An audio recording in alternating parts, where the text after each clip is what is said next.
Hi there, it's a slightly jaded and I have to admit pretty damn tired and pissed off Holly Epsom here. When you last saw me, I was somewhat frustrated at the situation with the replacement Chinese motor controller that I had. I've made progress since then, but I'm still pretty frustrated with the Chinese motor controller that I have. I basically ended up sort of having a little bit of a word with myself, and history and engineering and military history are things that I've always been very interested in, and I've always had a special interest in, you know, the Second World War and the development of computers, technology of that ilk. And I was rereading again, you know, the way that Bletchley Park managed to crack German codes, and codes like fish, where they didn't even know what the encoding machine was, and managed to still decrypt it and develop things like the Colossus computer to work on that. And in no way, absolutely no way, am I comparing myself in any way, shape or form to the geniuses that were at Bletchley Park. I would never do that. I know far better than that. However, the point I'm making is that those guys were able to do these incredible things, and I thought, if they can bloody well do it, I'm not going to be put off by a Chinese motor controller. So I got to work. So it's fair to say I haven't just rebuilt it to a situation similar to what it was. I've actually improved it quite a bit in terms of the robustness of all the electronics. So the first thing I've done is cracked as much as I can this controller, and I've found out that essentially all of these lines here basically do nothing that I need them to do. There was a secret hidden red line, which is a 48 volt supply to the actual computer in here, which is separate from the 48 volt supply to the main field effect transistor bank for some reason. I have no idea why. I have completely rebuilt the control unit. I know it's Vero board, which is not the best. However, it's about as sophisticated as I can currently make it. It's a lot better than it was. It's still a bit of a bird's nest, and that's because I'm tidying it up. But I've got the Arduino soldered in there and all the connections soldered up. This is basically based on experience with the Autopilot project, where I did a similar sort of thing, because you simply can't rely on these sort of push-on cables that come with the Arduino. If you want machinery to actually work reliably, they are not the solution to do it. I found that to my cost on the Autopilot project, and ended up soldering everything. It's an absolute pain if, for whatever reason, you manage to blow the Arduino, because you can't really unsolder all those pins. So essentially the whole board is knackered. The way that you might, I'm not saying I have, but the way you might blow an Arduino is by somehow accidentally maybe connecting 48 volts to it, possibly, perhaps, maybe. By maybe short-circuiting the potential divider circuit that you're using to measure the voltage for the computer display. If that had happened in the past, it's not going to happen anymore, because I've moved all of that stuff off into another box. So the current sensor and the voltage potential divider are off-site. So now in here, there isn't 48 volts in here anymore. There's only 5 volts, and that should mitigate the chance of that. As we discussed, we need to put some cooling equipment on. So I'm going to put at least 2 electric fans here on the back end of the controller. These little blobs here are where the field effect transistors are essentially screwed on to the heatsink.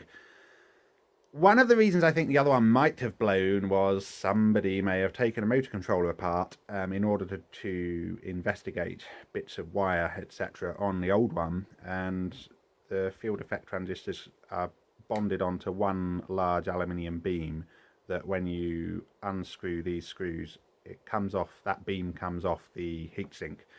It's held in with heat transfer paste, but I suspect that when I put it back, it may be that the heat transfer wasn't that good. So I've avoided taking this one apart and haven't touched it at all, which, as we'll see, has some drawbacks. The thing I'm going to do is improve the actual cooling on the motor. As I said, it's actually less efficient than I expected when I reread the numbers. So what I'm going to do, you can't quite see this gap between the motor and the transition plate. I'm going to increase. So the transition plate effectively is going to move down about 20 millimeters. You can't really see it, but underneath that transition plate, if you look at my finger and where it is, there's quite a big hole between the motor shaft and the edge of the transition plate. So what I'm going to do with that increased gap in there, I'm going to put a centrifugal fan that I'm currently having 3D printed on the main motor shaft. What that's going to do is suck air in through the bottom and blast it out sideways. Now at the point that it comes out sideways, it's then going to hit, or at least the idea is it's going to hit a sort of chimney affair, a bit like this coffee tin, not this actual coffee tin, something like it, where it's going to go upwards, and at the top of the coffee tin then there's going to be the large electric fan, which is going to basically suck air out. So hopefully that'll be able to dissipate a couple of 100 watts. All of the rest of this equipment I'm going to have to package around it somehow. I haven't entirely decided how yet. It's a bit of a pain that this new controller is bigger than the old one. The process of decrypting this ridiculous controller has not been entirely successful, I have to say. I've managed to get it to stop and go.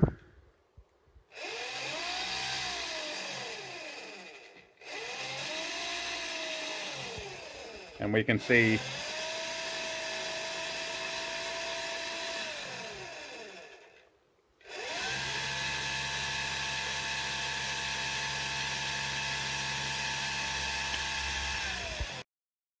there's quite a few issues that you saw on the display. Now when I first did it, I thought I've got a programming issue with the display, and then I slapped myself around the face a bit and realized no.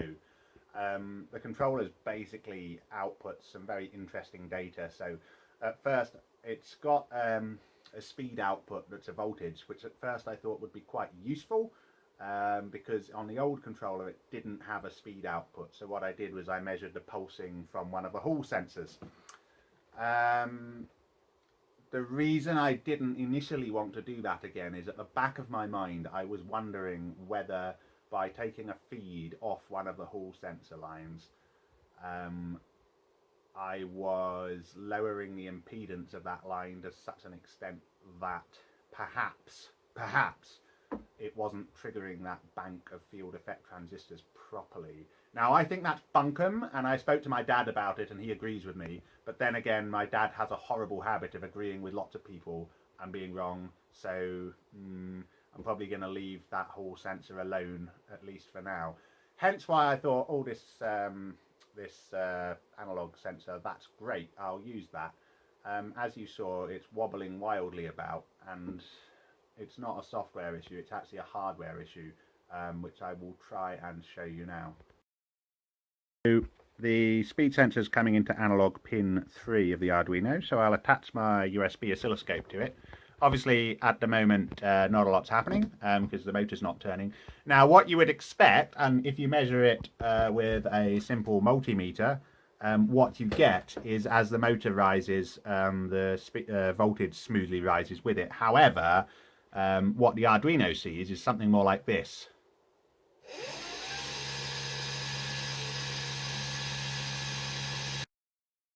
Oh, Ollie, it's your oscilloscope trigger settings. You haven't got your oscilloscope set up right. If I turn the trigger completely off and just essentially use it as a blank signal reader,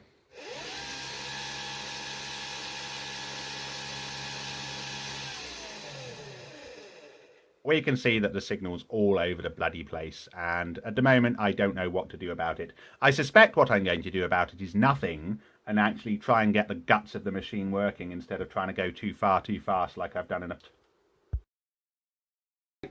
So the next step, and it's more a case of when I'm going to have time to do it, is to try and attach the fans to this, and then I'm going to do a water test, a wheelie bin test basically. I'm going to fill a wheelie bin up and run this for as long as I can in a wheelie bin full of water and see if it breaks, because I don't think you'd see the point of going out on a canal again until I've got a bit more confidence in it.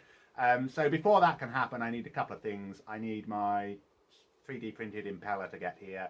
I need some time, and I need to sort of package this remaining equipment together. So probably going to be a couple of weeks before I get that done, unfortunately, because in my secret other life where I have a job and hapless love objects to entertain, etc.